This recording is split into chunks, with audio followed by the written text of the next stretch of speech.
Please. Well, in order to understand what it will mean for the Mediterranean region, the recent US elections, we have to return back to the previous Trump administration.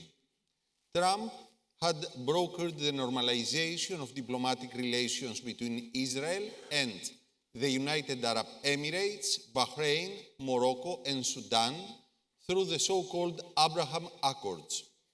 This came at the cost of substantial quid pro quos on behalf of the United States. Washington recognized Morocco's claim to Western Sahara.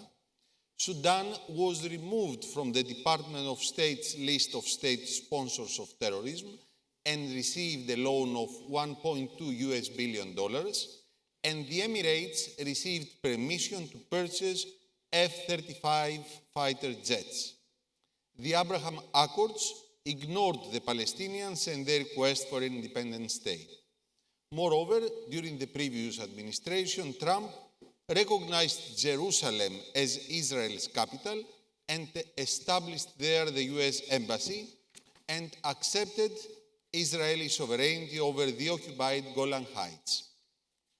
As it concerns Iran, in 2008, Trump formally abandoned the Iran nuclear deal and in 2020 killed Qasem Soleimani, the Iranian Quds Force commander, in a drone strike in Baghdad. It is unlikely that the new Trump administration will change the basic assumptions of the previous period. Trump will have no interest in the creation of a Palestinian state, and probably he would be very sympathetic to the establishment of new settlements in the West Bank. As it concerns the war in Gaza, Trump has already asked Netanyahu to finish up the war quickly.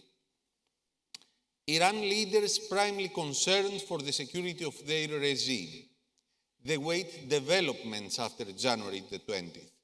Nevertheless, they have suffered a devastating defeat, having completely lost one operational arm, Hamas, while their other arm, Hezbollah, has been severely weakened. In the previous years, through its non-state actors, Iran had borders with Israel without Israel having borders with Iran. This balance of terror no longer exists. On the contrary, it is certain that Israel will attempt to reverse the situation. Through the Kurdish factor, it will aim not only to establish borders with Iran, but also to gain a presence within this country. This does not mean the creation of an independent Kurdish state, but rather the support for the establishment of an official semi-autonomous region in Syria. This will be Turkey's nightmare. As it concerns Greece and Cyprus in the Eastern Mediterranean, today these two countries are Israel's closest allies in the region. As it concerns the various confrontations between Greece and Turkey, I believe that the next issue that will dominate bilateral relations will be the so-called Great Sea Interconnector, which is the electric cable that will connect Greece with Cyprus and later with Israel.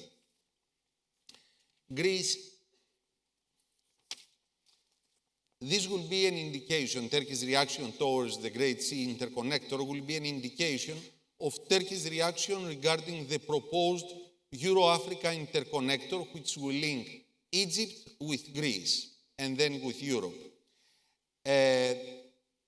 All these Greek aims are part of the EU Green Deal strategy.